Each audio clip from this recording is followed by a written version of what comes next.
Hi అండి, అందరికీ నమస్కారం. నేను మా వీడియోల్లో మా గురువు గారు అనని ఒక వీడియోని ఒక సెకండ్ వీడియోనో థర్డ్ వీడియోనో ఉంటుందండి. ఈయన మా మేనమామ గారు, ఈయన మా తాతయ్య గారండి. మా అమ్మమ్మ, మా తాతయ్య, మా మేనమామ గారు. ఇక్కడ త్రిముఖ దుర్గాదేవి అండి. ఇక్కడ కూడా చిన్న అమ్మవారండి. చూడండి ఎంత చక్కగా పొద్దున్నే నైవేద్యం,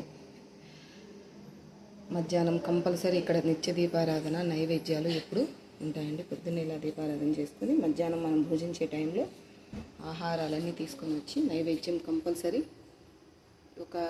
ఇక్కడున్న గుర్తింపు ఏంటంటే ఇక్కడ హిస్టారికల్గా చాలా ఉండిందండి. చాలామంది కొన్ని వీడియోస్ ఉన్నాయి, నేను త్వరలోనే అప్లోడ్ చేస్తాను. పామూరు మండలం దగ్గర అనుమూరి క్షేత్ర పీఠాధిపతి అండి.